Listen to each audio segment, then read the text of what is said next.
So it's been a couple weeks since our last update, and let's just say on episode 3, we finally get rich and achieve all of our hopes and dreams. Lambo's coming in the mail. No, but for real, we're making progress on this brand. Now, welcome to episode 3, I believe, of starting a Shopify e-commerce brand from complete scratch. We literally started this brand almost a month ago, and I've basically made a video update every few weeks so you can track the progress that I'm making here, and so that you can follow along as well and make the same sorts of tweaks and improvements that I'm making. Now, as you can see on my screen, we're at over $100 in sales today, and we're getting close to the 2K mark for the month. But truth be told, I want to take it to the next level. I want to speed things up here a little bit. It's almost summertime. Inflation is about to hit big time, and people are getting the vaccine. Countries are opening up their borders, and I could definitely see a big narrative of the US coming back strong and people just really getting hyped and buying a lot of stuff. So in today's episode, what we're gonna cover is how I'm planning to take things to the next level. We're actually going to cover what scaling even is, and you'll see me set up some campaigns live, and I'll show you the results on day 1 of the campaign before I post this video. So as you can see, our highest day so far has been 219 in sales. I believe that today could be a day where we push beyond that. I do think we can achieve it, but regardless, it doesn't matter.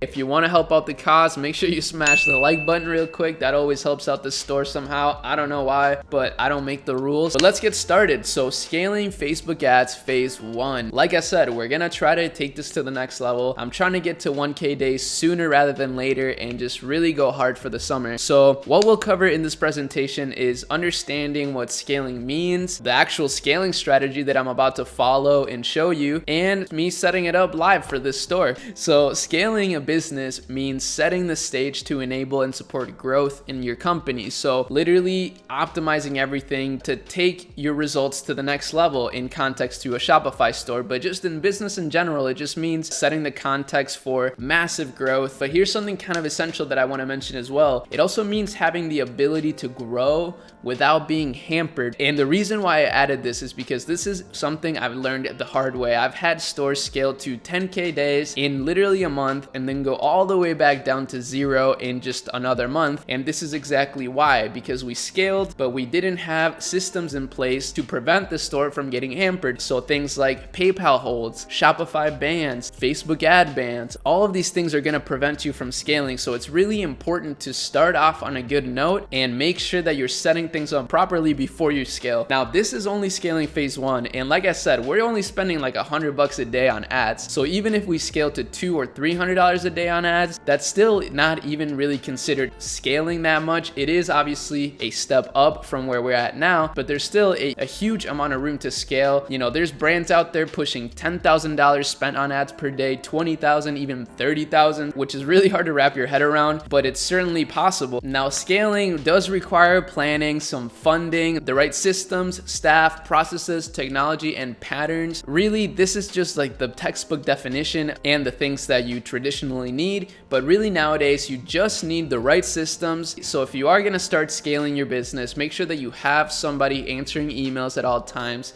somebody communicating with your supplier. So here's kind of an icy representation of what scaling looks like. So just basically getting better and better results each and every day, or at the very least just getting more results each and every day. And this is sort of the pattern that this store is following right now. As you can see, we're following this sort of pattern slowly but surely, and we've been making tweaks to improve our conversion rate, as you can see, and raise our average order value, which are things that I will be talking about in this video. So here's the basic strategy. We're gonna scale the audiences that are working. So we've identified some winning audiences through the last video that I made in the series, episode 2, which is the Facebook ads testing phase video, and we're gonna be scaling them individually. After that, we're gonna judge the performance of these scaled audiences, and we're gonna let the campaigns in general run for at least 2 days and kill or scale depending on the performance. Obviously, if we're getting some crazy performance, we'll scale it up even more, but if not, then we'll just have to cut it and try again with a different audience. Of course, like I said, if they are performing well, we're scaling the budgets. So if the campaign performance looks good, then it's time time to send this to the moon. That's when things really start getting interesting. So budgeting, again, budgets are very subjective. Only you can determine what budget fits your business. But generally speaking, the more budget you have, the more you should spend to gather data quicker. So this is a slide from the last video in the Facebook ad series, but it's just something that I believe is really important to know. I think each brand is different. And for example, if you have a social media marketing agency, you shouldn't use the same advertising budget that you would on a 6-figure brand with a 5-figure brand. You know, every brand is different, so budgets therefore are subjective. But if you can spend more, then you should spend more, because that way you're going to be gathering data way quicker, you can make decisions quicker, and you can scale quicker. However, of course, there are factors that I mentioned that will hamper your ability to scale, such as stock availability or payment processor bans, all these things that really could screw you up. So that's just something to keep in mind. But if you have the money to send it, just send it. Now, the way that you can scale with dropshipping is actually quite simple, and really the reason why I still really like dropshipping. The logistical benefits of dropshipping are just unreal, to be honest with you. So I wanted to give a quick shout out to Fulfill Empire, the owner of this company. His name is David. He has tons of warehouses in China. This is really how you're going to be able to automate your business and sort of grow like a decentralized brand. And it's not just going to save you time by automating your fulfillment,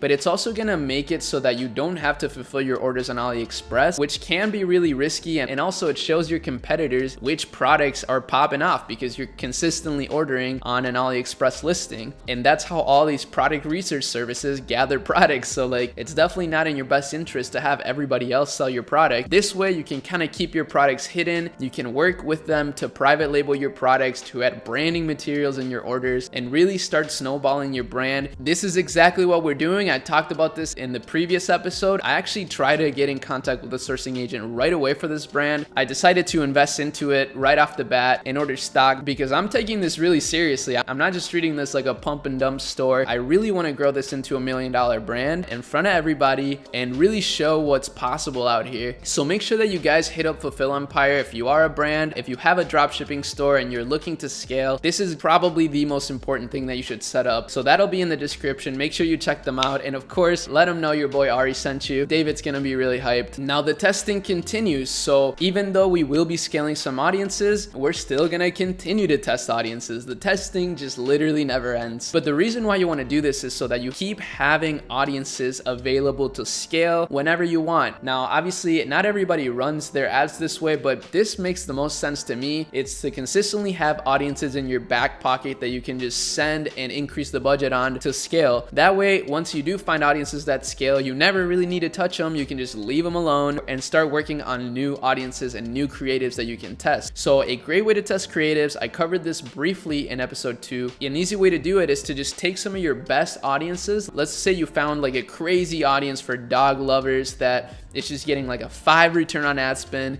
and just amazing cost. Then take that audience, duplicate it, and just simply switch the ad to a completely new ad. This is how you find fresh creatives to run. And this is what makes the difference between a store that just dies out right away and a store that perseveres through ups and downs and eventually succeeds. And a little hack is that this is low-key a really good way to revive old audiences that may have died out for whatever reason. So this happens a lot, right? Like you'll have an audience that simply died out. It was doing amazing at first, but then eventually it just crashed. Well, try to revive that audience by just switching the ad. So duplicate it and start fresh with a brand new ad. This could bring back a lot of your lost audiences. So it's definitely something that you should check out. So lastly, let's stop talking about it. Let's be about it. Okay, so here we are in our main testing campaign. As you can see, we got some audiences here that are killing it. This one, for example, right here has 11 sales at a 2.4 ROAS. So I'm pretty confident that we can start scaling into this audience. And as you can see here, I'm testing a brand new ad in the same method that I told you about. So I'm taking this audience that I found that's just a clear winner. I duplicated it, switched the ad, and as you can see, I may have found a new winning ad. This audience so far is at a 3 return on ad spend, which is exactly where we want to be. This is what we're gonna do to scale. Make sure you're writing this down because this is gonna be pretty complex, okay?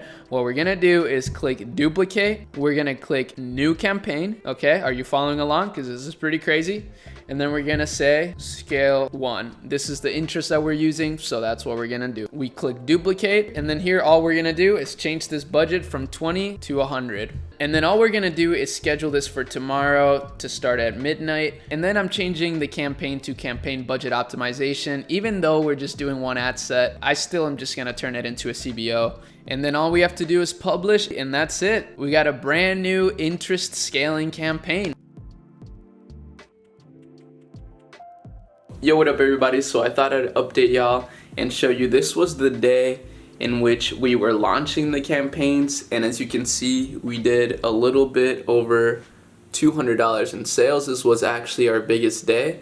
So very hyped. We did end up achieving the goal, but let me show you after we ended up scaling the budget by $100 with the method that I showed you in the video. $439 in sales, which goes to show how easy scaling really is. The hardest part is just setting the foundation to properly scale. So hopefully this video helps show that. So there you have it, folks. We officially scaled our store. Now from here, I'm gonna be taking more audiences, scaling more of them, testing new audiences, scaling more of them just like this, and we're just gonna continue to follow this process until we're at $1,000 a day. And then from there, we do the same thing to get to 2,000 and then 3,000 and then 5,000, but we gotta take it a step at a time. But thank y'all so much for watching. I hope that you're enjoying this series and getting some value out of it. I'm really trying to show people out here what's possible if they just set their mind to it and learn the right information and apply it, obviously. But if you want to keep up with the store's progress, make sure that you subscribe to the channel. We're doing all this 100% for free, and I would love to have you as a part of my community. So make sure that you turn on post notifications so that you know exactly when I post the video and so that you don't miss any of them, right? But with that said, I hope you have a wonderful rest of your day, and I'll see you in my next video. Peace.